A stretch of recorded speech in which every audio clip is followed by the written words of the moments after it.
Who are you, Blues fan? We're bleeding blue with you. Let's go, Blues! Let's go, Blues! Let's go, Blues! Let's go, Blues. Let's go, Blues!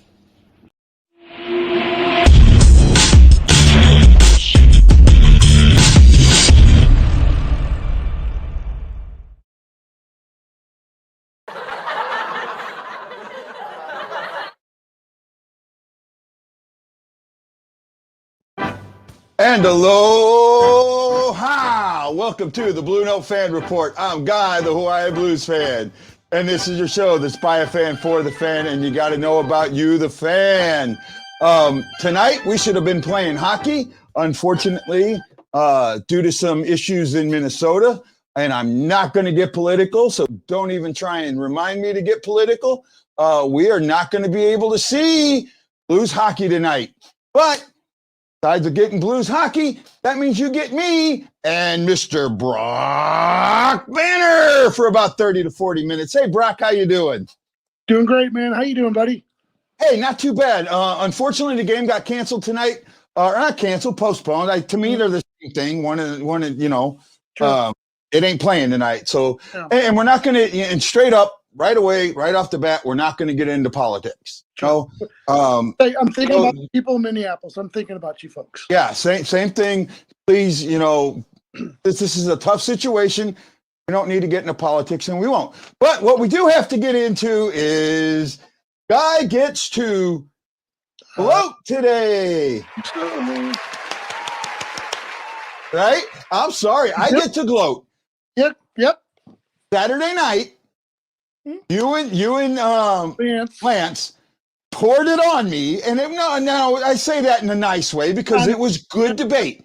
Yep. No, it was good debate, Brock. I admit it. I thought it was fun. It was exciting, and it was educational because we all had our points. Nobody's point was better than anybody else's, but we had our views, and we talked about our views. Sure. Something that I sat here and I said, there is no way that one win doesn't change anything. 3 separate wins, 3 different style of wins changes things. Sure. Offense price got higher. And I know both you and Lance said, no, it didn't. Armstrong came out today and said, I guess I valued my players more than everybody else did. Yep, I heard that. Yep. The price got higher. Yep. And so, guys gloating.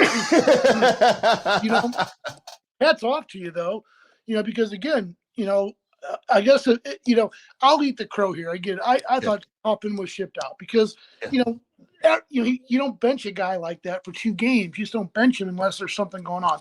I do think there were some serious offers for him. I agree. Some offers that in the end, I respect Army for saying, no, I'm not going to ruin this group to bring in a 7th or a number 6 D man or whatever. He knows that there's some cohesion here. He knows that this team can do it. So if it works, he's going to look like a genius and you're going to look great. If it doesn't work, we're coming for you, buddy.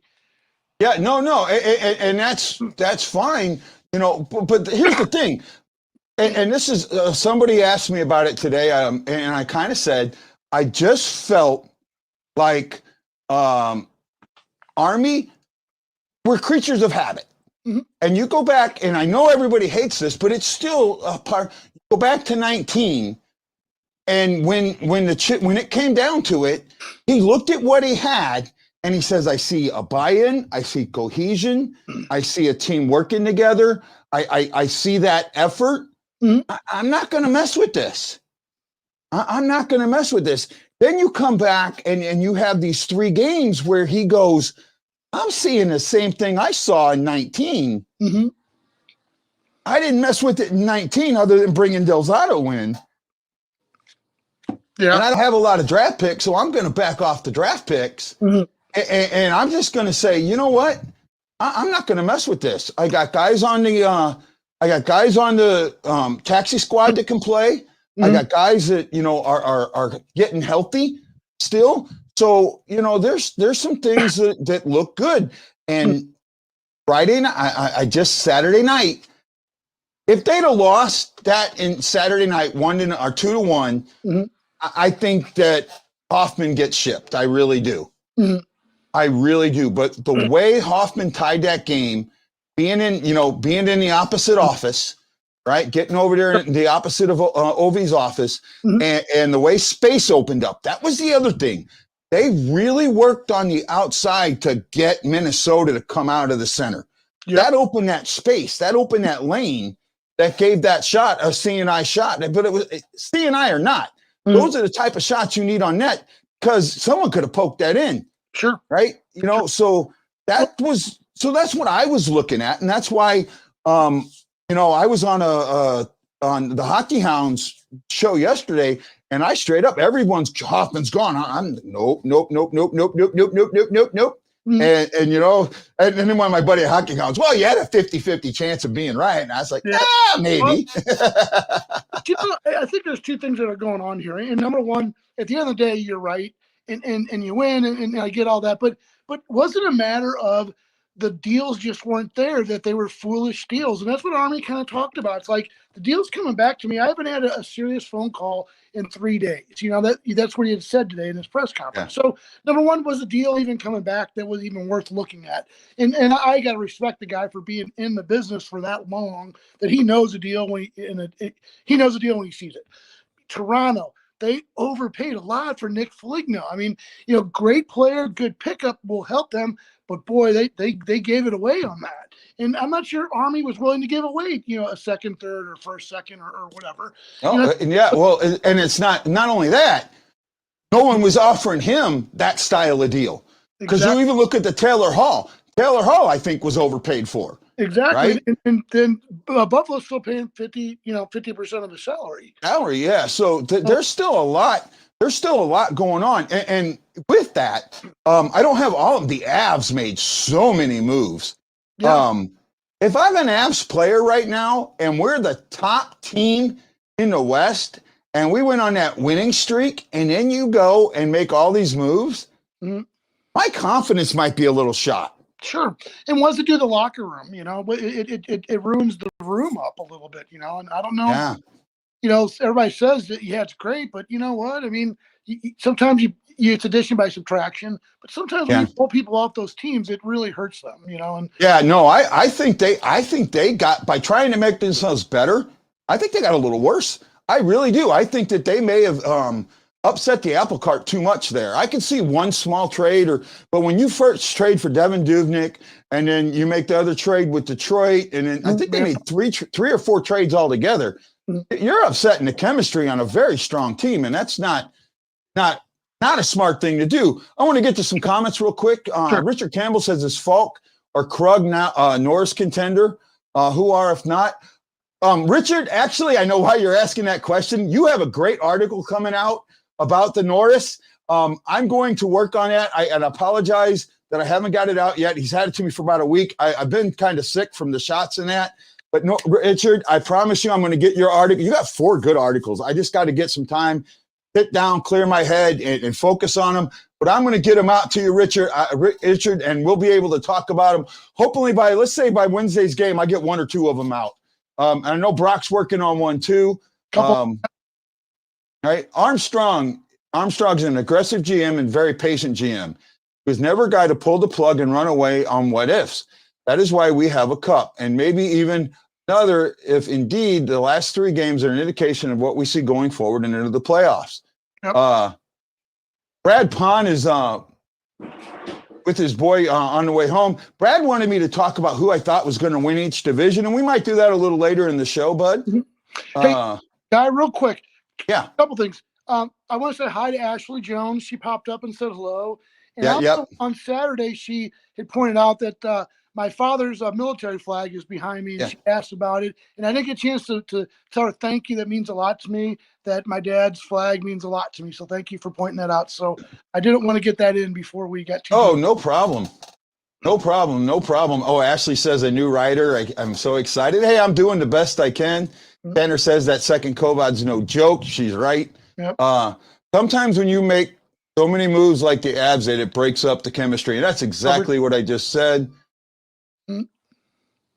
Oh, will the St. Louis Blues be on the way home? Yeah, I think they're already on their way home. Yeah. I think they're getting out of there as quick as possible. That's no joke in Minneapolis right now. Yeah, and just so you know, I mean, Um, they're all chartered flights, so they get their flights chartered. yeah, yeah. So as always, excited for anything new from Brock. So I'll talk about this a little bit, Brock. Let's talk about what you've got coming out. Sure. Last week, last Tuesday or Thursday, I did the part two interview with Jeremy and our Gary Younger. Yeah. And I sent that to you, and I just I'll let you talk about it from this point on. Well, I'll tell you what, I just got this video, and it was just, hey, Rob, take a look at this and maybe give me a couple paragraphs. I'm going to work on an article. And I started watching the video, and obviously, Gary Younger, the stories he tells are just very detailed, and it's not something he can just, he's not a real good soundbite type of person. Like if he tells a story, he's really getting into a lot of detail. So he got into some just very intimate details about what happened after Bob Gassoff's situation, going to Atlanta, how he changed his life and turned his life around and found religion and found his spiritual life, and how that has helped him build relationships with other NHL guys who are in the same situation. So it was really an interesting part two. I know part one, we looked at Gary Younger, the player. I think part two, we're looking at it more as the man who he's come to be, and someone I just really have a lot of respect for. So I'm glad you liked that first draft. I just kind of wrote it from the heart, and it just came out. Yeah, no, it did. Just, I mean, I know you're cleaning that up. So once you get that cleaned up, I'm going to put it out. Yep. I have talked to Gary, and I normally don't do this. Gary has agreed to come on a pregame and postgame show for an upcoming game. Unfortunately, it cannot be this weekend because they're going to be in St. Louis for Bob Plager's funeral. St. Louis is doing something, and I think I'm so glad someone decided to do this. They're going, first they have open visitation on Saturday for Bobby for like about 4 hours from 4 to 8 p.m. Maintain social distance and all that stuff. You can go down and pay your respects to Bobby at the Enterprise Center. Very, very nice gesture on them. And then on Sunday, there's a private funeral for Bobby. But what they're going to do before they take him to that spot is they're going to bring his casket out and take it down the parade route. So the public can line the parade route, and something that I've seen going on. And if you go out there, bring a hockey stick, bring a broomstick, bring something, and tap it along the street as the casket goes by. Stick taps for Bobby. Goosebumps just hearing you talk about it, man. I can't wait. Oh, like, I'm trying to remember the last time. Now I've been away from St. Louis for a very long time. I left officially in 87, and I haven't lived back there since then. And I'm trying to remember the last time that somebody's funeral in St. Louis really captivated the community. And to be honest, I got to go all the way back. I think it was 1990, 89 or 90, when Gussie Busch died. Right? Yep. I mean, even when Stan DeMann died, there wasn't this, I mean, we felt it, but there wasn't this outpouring of, I think with Stan, we knew Stan was sick. We knew that was coming, right? Yep. And now with Lou Brock and Bob Gibson passing away recently, maybe COVID took some of that away, but we both knew that they were older age men that had some medical issues. Sure. Bobby, most of that we knew, Bobby was a very, very healthy man. I mean, we didn't know that he had these issues that the heart issue that he ended up having and that. So the sudden shockness of this and just the way it all plays out. And then the fact that, we're able to have some sort of public thing for him. Appreciation for him. That parade meant more to nobody. That parade did not mean more to anybody than Bobby Plager. That parade, no matter how, 1 million people showed up for that parade. And if you took how much that parade meant for each and every one of those persons and put it all together, you still wouldn't get close to how much that parade meant to Bobby. Sure. And I don't think that's an understatement. I don't think that's an understatement at all, or an overstatement, I should say, an overstatement. I don't think that's an overstatement at all. Yeah. That for him was a culmination of every ounce of his body since day one into this organization. And I was going to tell you, today I was at a golf tournament, just working it, and one of the items they had for sale was the old Bobby Plager hip check picture. I thought of you immediately, but I'll tell you, that's that old time hockey. It's like you don't see that anymore. The guy head over heels, oh yeah, nature. That was old school. And I think fans appreciate that because today's game's so soft. I mean, I shouldn't say soft. I mean, these guys beating each other up, but today's game is way different than it was back then. And that was just a neat picture. So when I think of Bobby, I think of him in action, flipping that New York Rangers guy over his head, Yeah. I'm just going through some comments real quick. Richard Campbell brings up, he says, I think the Lightning were the winners of trades by bringing in Savard is a pickup and is a pickup extraordinary. Yeah. The Lightning had a good trade, a good trade deadline. Boston, I put questionable. Boston, and here's the one thing that really surprised me, and this is something I brought up on the trade deadline show on the Hockey Hound. Excuse me. Was in the past, up until say 17 or 18, you always saw those teams in the middle trying to get better for that stretch run. Well, in the last couple of years, you haven't seen that. You've seen the teams at the very top be active or at the very bottom. And I think a lot of this is from what Armstrong did in 19, where he backed off and didn't trade, right? And then all of a sudden now those teams in the middle, those 3 and 4 teams, 3, 4, and 5 teams really didn't do it. Boston's the only one in that 3, 4, 5 level that went after something.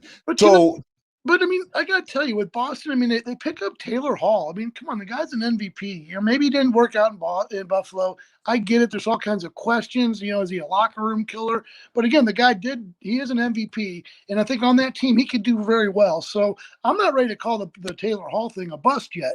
A lot of people, are. But again, I do think, the Canadian teams were very active. I mean, Edmonton picked up some players. Montreal and Toronto picked up players. So it's going to be interesting to see, just because you picked up players, is it going to work out? Yeah, no, and it is right. So my thing with Taylor Hall in Boston, if Chara was still there, I would be so on board this. I would be so on board this. Pasternak does not seem like he's that. He's that loud. He's that presence in the locker room. I mean, he's funny and all that, but he's not a presence. And I think the presence in that locker room, God, I hate to say that, is Brad Marchand. And Brad Marchand is not a guy I want Taylor Hall getting his information from. So it's just a feeling. It's just a feeling I have, and I'm not, completely a Bostonite where I watch everything they do and I try and see everything they do, but I'm just going off my feeling.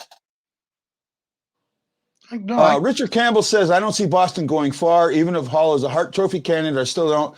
I may have reasoning on my YouTube. I have a number of them. Too much to unload here. Yeah, Rich, I know Richard is working on a YouTube channel. He's having some mic problems. Once he gets that figured out, Richard might be bringing his stuff to the fan report. Cool. So we really appreciate that, Rich. And you know what, Rich, once you do get that stuff set up, and I know that we can hear you good in that, we'll start bringing you on the Blue Note fan report so we can hear we can get to know you. And I think a lot of my fans would really like to get to know you too. Sam Manzella says, and sometimes the best players don't make the best teammates. You have to think of the chemistry, and that's when and that's the thing that I think the Avs may have messed up too much. Yeah, right. Interesting. The Vegas they weren't active. There wasn't. I mean, what they may have got one guy or something. Vegas wasn't. As active as I kind of thought they may have been. Well, they can't. That Pietrangelo is hamstrung them for the next 3 to 5 years. Yeah, they got no money. Right. Yeah. And that's something that really. I mean, everyone, they were so happy about getting Pietrangelo, but when you look at that contract, that's handcuffs. Yeah. I mean, that's some serious handcuffs. Yeah, and there's also contracts on that team that are killing them too. Yeah, you're right. So the Avs fan, the story so far, Vince says, no, Avs only got depth. None of their regular players were traded. That's not a true statement, because you brought in Devin Dubnyk to be your backup goalie. What does that tell your two goalies you had now that were the best, probably the best tandem in the league? It says you don't trust them. That's going to get in your heads. You told a lot of players on that team that you don't trust this team and that you need to be better. And I really think that you're going to see something happen. Greg Pattern was the only one that played, and we got him from Minnie. Well, I mean, Johansson is playing fine. Yeah, but why you bring in Dubnyk? Johansson's gone. Dubnyk's going to take his place, right? And now you've got Grubauer, who's had injury issues, and now he's going to be worried about that. I think you made your goaltending weaker. Story so far. Vince, I'll just call him Vince. Right? I mean, that's just my opinion, and I mean, you have yours, and that's great. And you know what? We get to find out Wednesday who's right. And maybe they've seen something in Grubauer's game. They're like, oh, wait, here's a big hole right here. And, we need to, so. Yeah, I mean, it's really interesting how some of this is going to work out. Mm-hmm. I mean, it's really interesting how some of this is going to work out. Sure. I just know now I look at, so this is what I think of. I think of the Avalanche has the Blues back in, and I want to see if I get this right, 94, 95, 96, when they made that big trade to bring Butcher in to get tougher. And then in the second round, we lose to oh my goodness, we have a absolute legend in the chat room. I got to bring this up. Oh my goodness. Legend. Mike Zook, Petro's contract is like Backus' contract. Oh my goodness. I didn't click. There we go. Absolute legend, Mike. Thank you. Oh, hey, Mike, those shirts, I've gotten some good interest in them. So let's get some pricing and see what we can do about selling those on the website. I'll get with that. I really like that. The story so far says, no, the reason we got depth at goalie is because we had our fourth goalie on last year's playoffs. But you're telling your goalies you don't trust them. That's what you're doing. And I got to tell you, Army, put a lot of trust into Binnington. He said today, Binnington's a guy, The Blues were a huge cup in the early 90s and traded their whole second line of Dan Quinn for Dan Quinn and Garth Butcher. The Blues did make the Canucks better and mess up our chemistry. And yes, sir, you are a legend. You are a legend. If it's just in my mind, you're still a legend.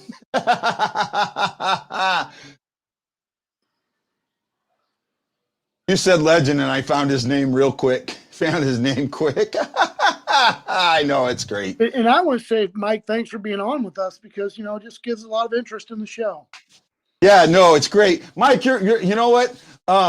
Mike, let me send you, if you're feeling better and if you remember how to do the link, let me send you a link real quick, and I'll let Brock talk while I send you a link, and maybe we can bring you on and have you talk for a little bit. If you're not, that's fine. But if you want to come on and talk, let me know, bud. Bring in Dudney when they were kind of like, I'm not sure who is talking about there. Oh, almost as bad as trading Brindamore. Yeah, I'm with you there. I'm with you there. And Ashley says, Mike, we're glad you're feeling better. And we are, man. You know what? Let me send him that link. I'm going to let you talk for a few minutes, Brock. You got the show. Brock's going to talk to you. He can see your he can't put questions up, but he can see your chat. So ask Brock questions while I work on seeing if we can get Mike to join us. I'm going to make a bunch of bad jokes about Guy. Hopefully you won't hear us. But again, I welcome your comments and your support. I'll hear them, bud. Again, talking about the trades, Doug Army standing pat. again, I was kind of fooled by it. I thought that he really was going to lean towards making a deal to get a defenseman. I think that really we need someone in that lower line defense that could kind of play some minutes. I think eventually Krug's going to get worn out. I think, Justin Falks, I don't know that how they're built for the long run. So again, surprised they weren't able to bring in some defensive help.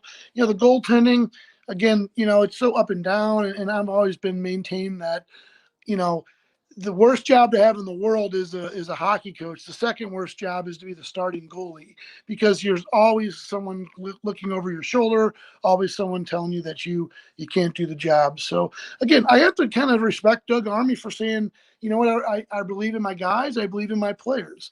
James Nichols, I'm glad we didn't let Husso loose. I'm glad they kept Husso as well. I think Husso, again, he's the future. He's not somebody you just want to dump. And I think too many GMs get in this mode where they dump good players too quick. So, Guy, you back with us?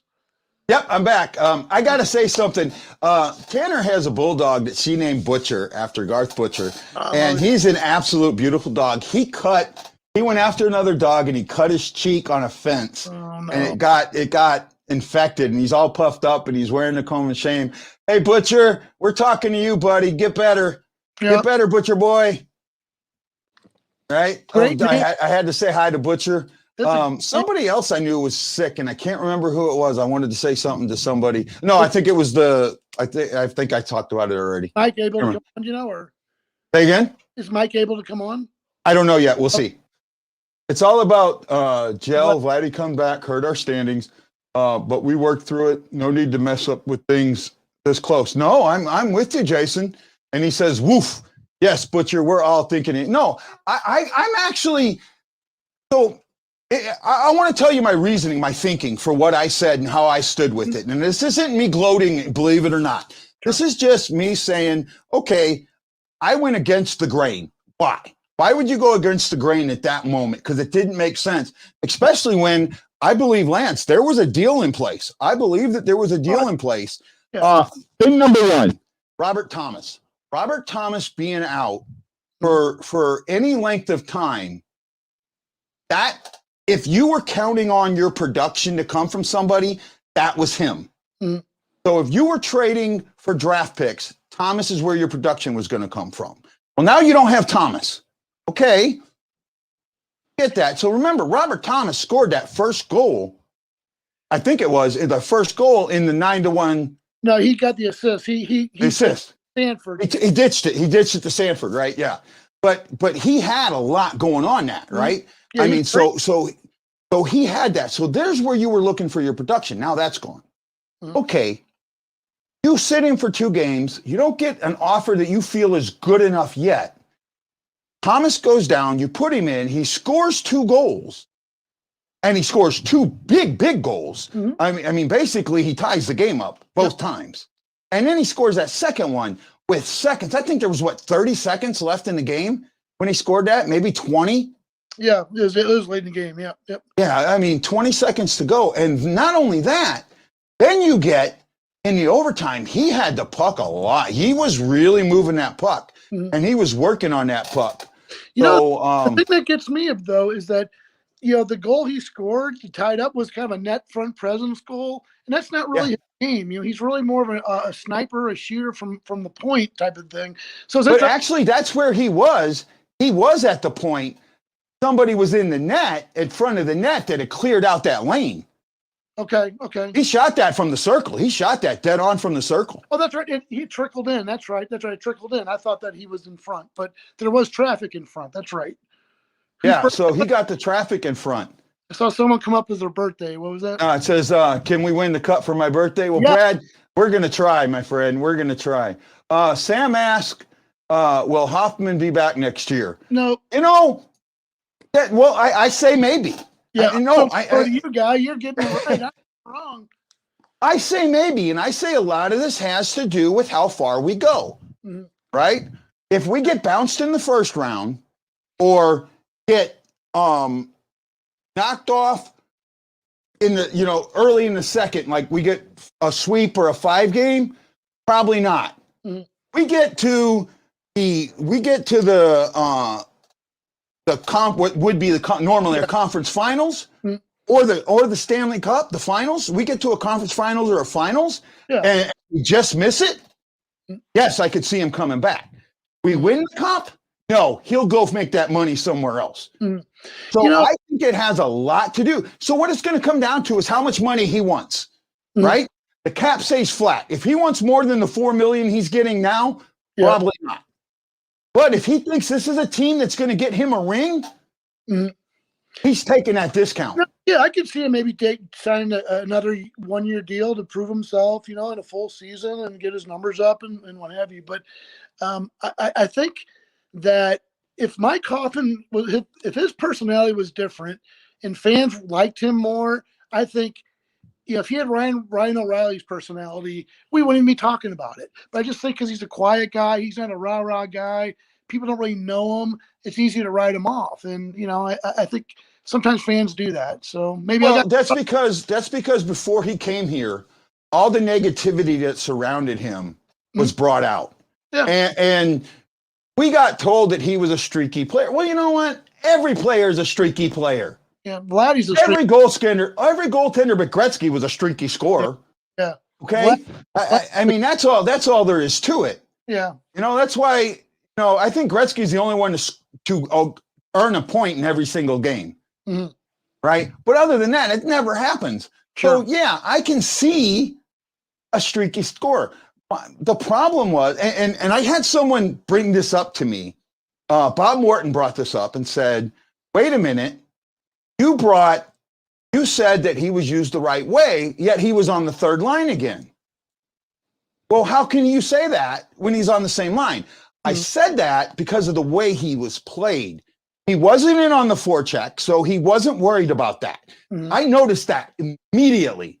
Immediately, he was not in on the forecheck. Yeah, he was skating. He was skating the point. Yep. Right? You notice that? He skated the point. The whole game, he skated the point. He played the walls, right? So he was that back guy. He played the blue line a little bit. He wasn't up. He let one of the defensemen go up. He actually played defense by staying back. I noticed that, right? Well, by doing that, it opened up where he was skating, right? Not only that, Dunn, the defenseman that got in on the forecheck, was able to get him that pass later on the power play. Yep. So there's a lot of things that I saw with him being used on the power play, him not forechecking, him the defenseman getting a little bit more in on the play, him coming back a little bit. He's a better defender than he gets credit for. He's not a forechecker. Yeah. He's not. We tried to make him a forechecker. It failed. It doesn't work. Yeah. I think that Berube realized that, okay, he's not a forechecker. I'm going to pull him off the forecheck. I'm going to let one of the defenders go up and forecheck. The defenders get up in the rush. Mike, you stay back like a defender. You play your zone. I'm going to play zone with you, and everybody else will play man-to-man. It worked. If you realize it, he played zone, and everyone else played man-to-man, and by playing zone, his man stayed in his zone. So it worked. It worked by him not being too far in the play. So that's why I say even on the third line, he was part of it. Well, yeah, I don't disagree. I mean, I think they did definitely adapt his style to suit the offense a little bit better, which wasn't happening earlier. So whether that was Berube or whatever, they can't come to Jesus, I don't know, but something got worked out. And right. Yeah, no, it really, I was impressed. I was impressed with Hoffman's play. Now, I will say this. I was glad Hoffman was being brought here. I thought he was a good scorer. I thought Berube would adjust a little bit more than he did, but didn't. And this is why I wrote that article back in, oh my goodness. Oh my goodness. Oh my goodness. Oh my God. You guys are in for a surprise. Please give a huge round of applause and a big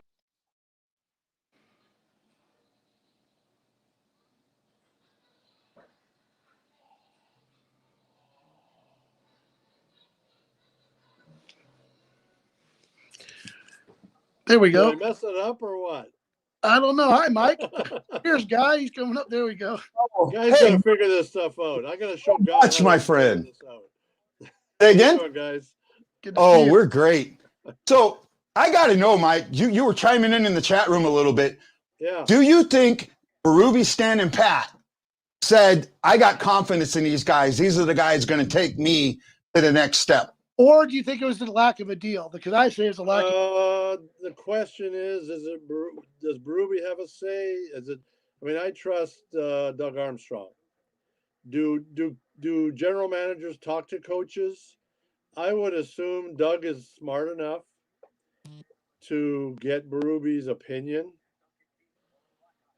and whether or not they wanted to stand pat or the deal wasn't, they weren't able to make the deal. I'm glad they didn't get Taylor Hall. I thought they might have tried to get a defenseman as as a backup, as somebody to help down the road. A little bit of the toughness, but you're not going to give up the farm. We have an opportunity to win this year. I mean, roll a dice. How many teams have an opportunity? There's going to be 16 teams that have an opportunity. Who's hot? Who's got a good goaltender? Who's playing with confidence? We have, if we make the playoffs, which is going to be tough, but we get in, and it can be anybody's ball game. I think that this postponement helps us a little bit because now we get a little bit of rest before we see the Avalanche, and that's a huge game now on Wednesday. Well, that's right. Yeah, because we would have played Minnesota tonight, and then Avalanche at home Wednesday. Yep. Yeah. Yep. So the bumps and bruises. Some guys will be back. Not sure about Thomas. That's a big loss. Yeah. But you're still on a roll. They can chill out. They can rest. They'll still be confident going into the Avalanche game. Before we go any further, I have a big favor to ask you, Mike. I'm pretty certain that you're going to the funeral Saturday and Sunday. Correct. Would you, when you get your chance to pay your respects, could you please pay mine since I can't come? Absolutely. Thank you, sir. Yeah. You know what Bobby means to me, what he meant to me, and we've talked about it. Like I said, I'm getting that jersey. I haven't got it sent yet. The guy from St. Louis Blues Auctions hasn't sent it to me yet, but that's going to be my signed jersey, and that jersey means a lot to me. Having Hoffman's Plager jersey. That's the other reason I didn't want Hoffman traded. I got that Plager jersey. But you know what I really do like, Mike. You just made me sound so smart because everything you said is exactly what I said on Saturday. Oh, but what's that? I wasn't watching. I just got on. I text you as soon as I messaged you as soon as I got on. So I don't know what you were saying. No, well, on Saturday, me, Brock, and Lance from the Drop. You met Lance. You did my interview with him. We had a real heavy discussion, and I said Saturday changed everything. With Sanford being out, Hoffman scoring the 2 goals, his price went up. And either he's gonna get a first now and a defenseman, or he's gonna stand pat. And you just came and said the exact same thing I did, so I greatly appreciate it. Yeah, I don't know how many teams would have been interested. Between you and I don't know the guy at all, but I don't think he'll be here next year, to be honest with you. I just he's not Berube's type of player. Mike, I contended that the deals just weren't there, that there weren't a lot of good deals out there. And that's what Doug Armstrong kind of said today, that they're just, his phone really hadn't rang in 3 days. So, Yeah. And you want some depth, you need a goal scorer. And our power play hasn't been great. And he's a power play guy. So he might be the guy that gives you that edge. If we didn't have him last night, we would have lost. Or was it last night? I don't remember when it was. Yeah. We would have lost. He scored 2 goals. Yep. Saturday. A little grittier. It's hard to change a person's play. Defensively, he's got to be a little stronger. He's not going to run into the corners first. He's not going to take the body like a Barbashev or Sundquist or any of those guys, but he's a valuable piece to the puzzle. right now. He plays defense differently. What I saw Saturday was him not being in on the forecheck. I saw Dunn being in on the forecheck and Hoffman laying back at the point at the zone, kind of covering the half wall. Yeah. That He's a seemed to unique be a player. better spot for him. Yeah, I don't watch it that closely, but he's a perimeter guy that can score goals, and you need to get that type of player. It might not be that you run 4 lines like we did 2 years ago, because you don't have the depth. You have a Hoffman in place of a Sundquist. You don't have a Steen. We may be more of a 3-line instead of a 4-line team. I mean, we got to get into the playoffs, and then that happens. Who knows? Well, yeah. Jason Nichols says, I want to see Colton Hoff slapping bombs at the goalie on the power play. I would like to see Colt just take slap shots right now, because he's not. I think he's taken 1 since he's been back. Yeah, so his back has really still got to be bothering him, and that's a concern in my eyes. Oh, and yeah. you've talked about your back too, or your shoulder. You've had shoulder surgery, and you said you weren't the same afterwards. Yeah. When you're taking a slap shot, Mike, and I just want to kind of, so people can see, I want to get in here to make sure I get my camera zone. You're twisting all these muscles right in here, right? Oh yeah, yeah. I mean, your back, your whole game. I mean, if you have a bad back, it's hard to function out there, because everything you do revolves around the core, and the core is part of the back and the hips. And yeah. Hopefully he's all right. I don't know. We have no idea what the problem is. He's looking better every game, and having him back there is a huge advantage. I mean, you see the difference. We won 3 in a row with him. Is that right? They good? We won 3 in a row with him in Yeah. the lineup. And Yeah. Well, yeah, he's been in the lineup. We lost the first 2. He was in the lineup. Oh, is that right? Yeah. Well, he wasn't 100% either. I mean, Yeah. I think. I still don't think he's 100%. I think he's No. in the 80 range, to be honest. Yeah, but you know what? Guys aren't 100. The only time, my saying is, the only time you're 100% is the first day of training camp. I was going to say game 1, but I like that. Yeah. Well, from what I've heard, Bobby wasn't 100% the first game of training camp either. No, he was. He met weight the first day. Well, I got told a story about him, and I haven't put it out yet. I got told the way Bobby met weight was the first day he would wear a plastic bag under his uniform, go out and sweat, go out and skate, and then weigh. No, I think I told you the story. He would, a day or so, or a few days, or a week before, he would have his, you didn't have these suits that you have now. He would put plastic bags on, jump in his car, turn the air conditioning off, turn the heater on, and drive around St. Louis. At the time that they had training camp, it was probably 100 degrees in St. Louis. So that's how he met. That's how he met his weight for his weigh-in. After the first day of training camp, the guys will go out, have some beers, have a steak dinner, potatoes, etc. Second day of training camp, he'd come in 5 pounds overweight. Bowman would say, "Hey, Bobby, you're 5 pounds overweight." And Bobby would say, "Well, you told me to show up at 185.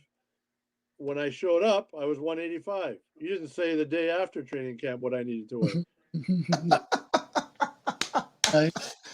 Oh, see, and that's just when I wear the note now, when I wear my jersey or any of my stuff, I feel that presence. Oh, I remember what I wanted to talk about right here. I got to say a huge shout out to the St. Louis Blues Hockey Warriors Bravo team. Yes. They won their first tournament.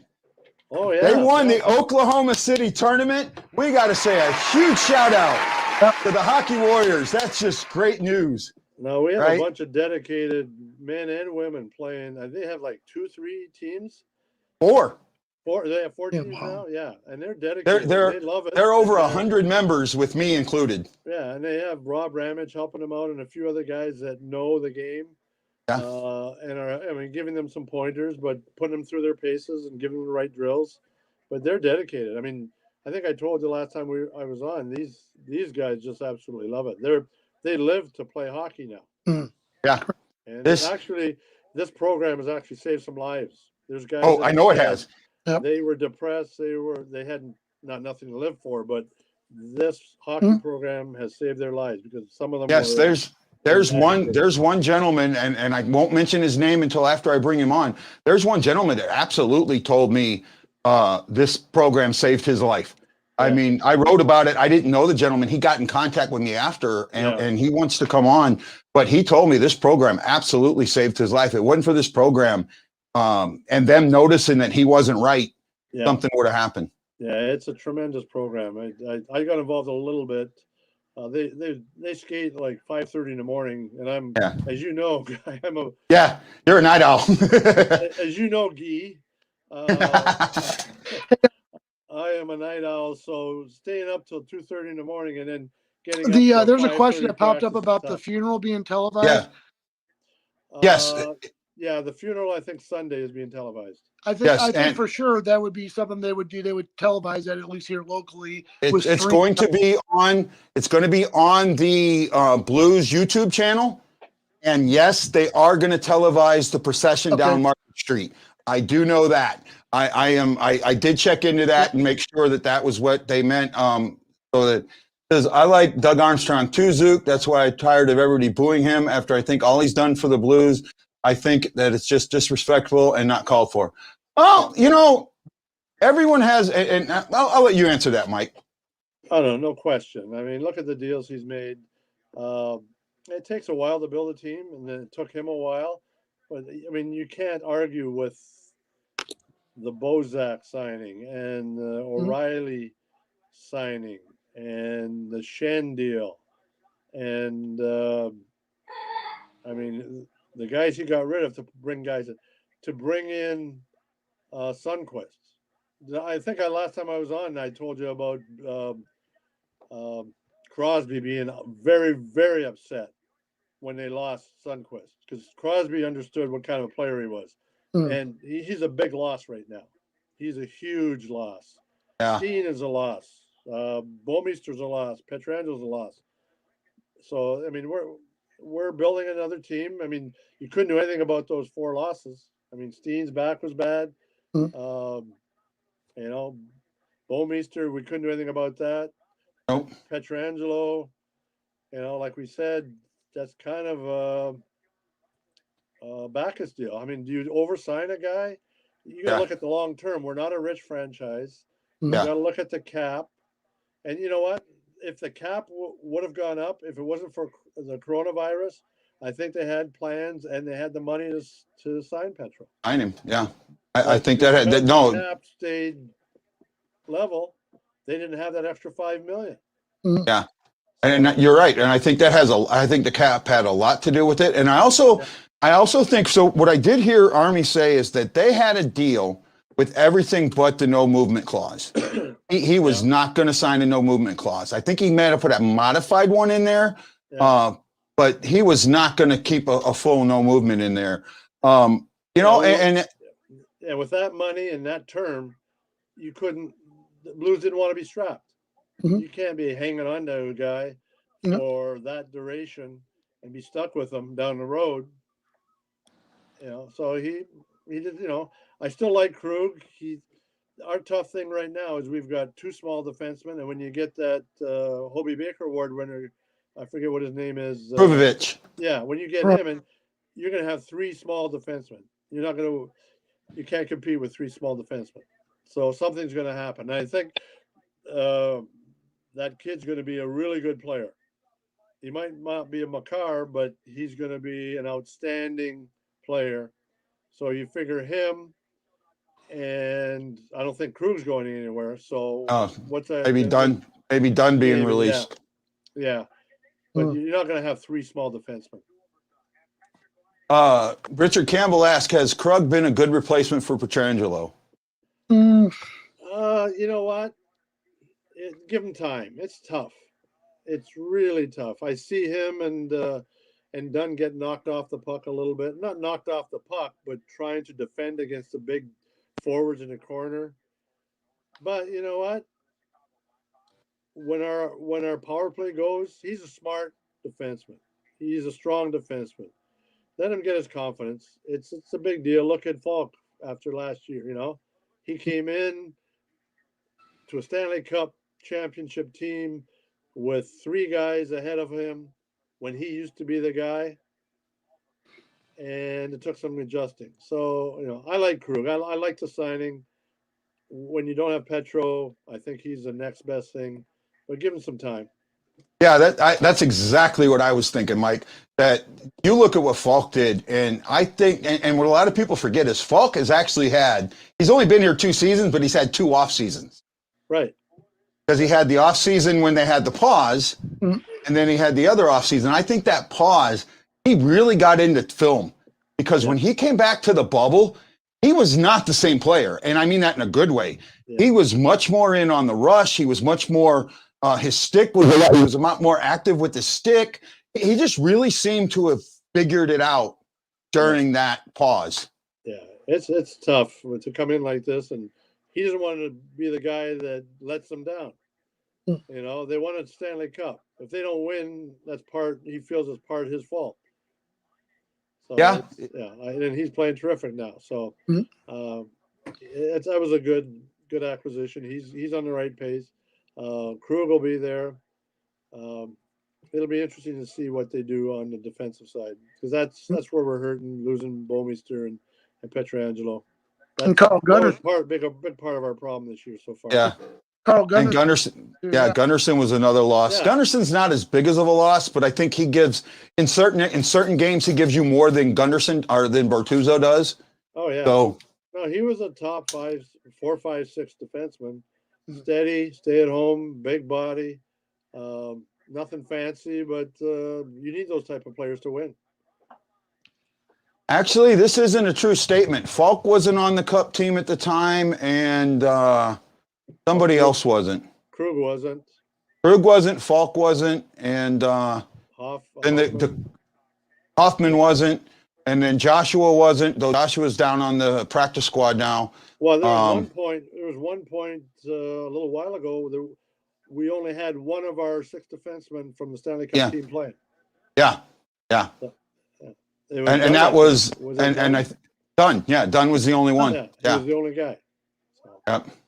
And you win the cup by defense. Your What- defense Mike- has to be strong. What do you think of Vince Dunn, Mike? He gets a lot of heat in this town. Do you like Vince Dunn as a player? I like him. That's a hard call. He's great offensively. Like I said, I think he's not that strong on the puck defensively. Sometimes he makes some mistakes that cost us. But he's not it's not his fault that we are where we're at. Yeah, Richard Campbell said Dunn has promised but doesn't fit anymore. He also said, Richard said, I think Armstrong should have ponied the money up for Pietrangelo. I don't. Because you look what Vegas has now. Vegas is stuck. They cannot do anything because of that contract. Yeah. Well, he wanted to.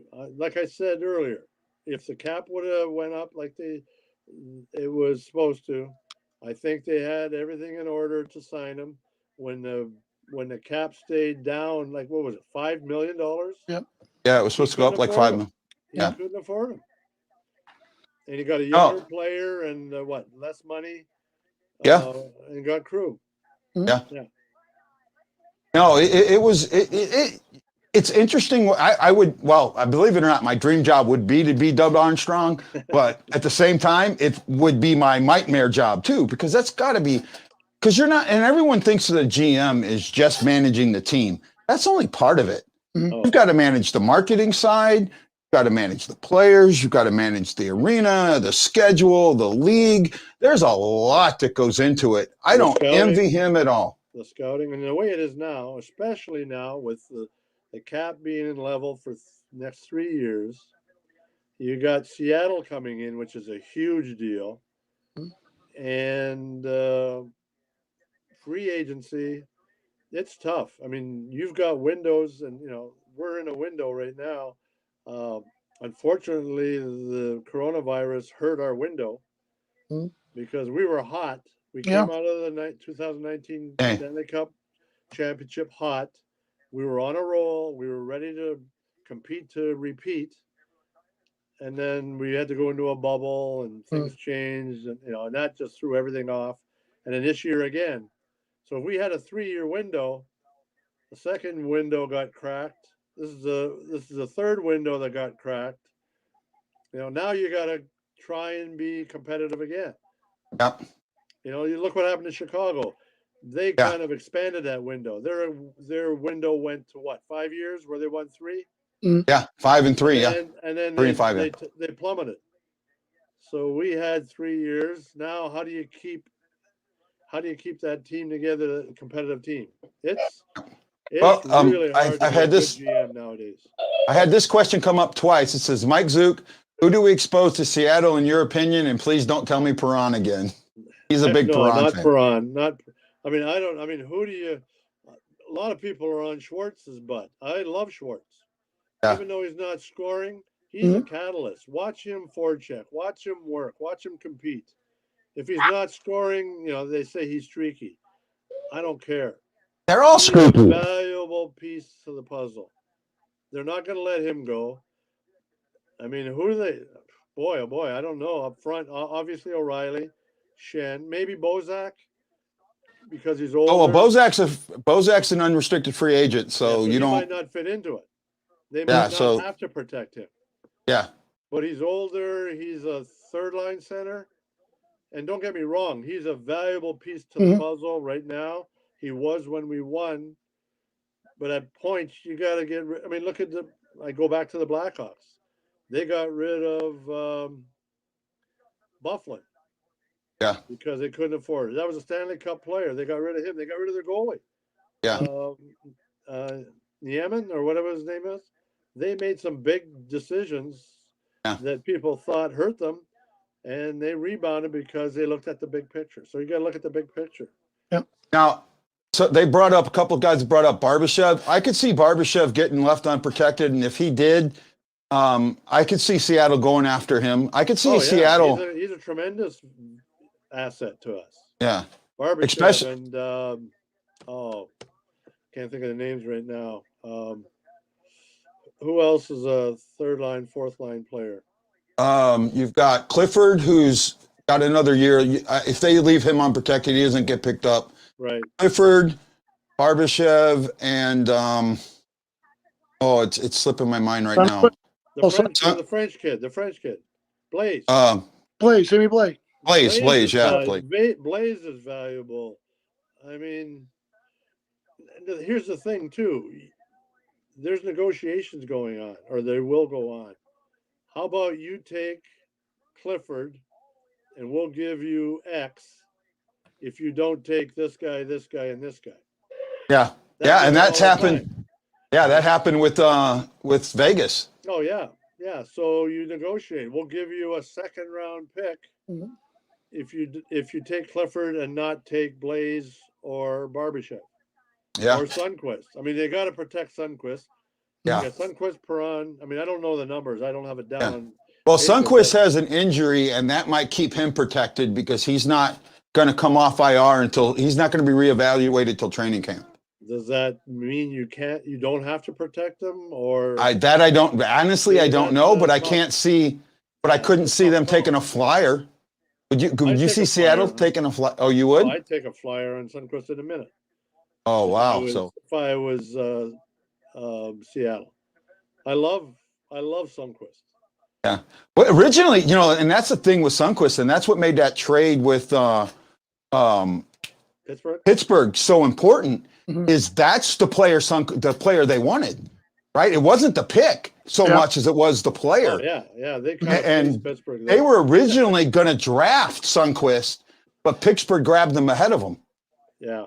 Oh no, he's a valuable player. That's the kind of guy that how Pittsburgh let him go, I have no idea. They obviously didn't ask Crosby. Yeah.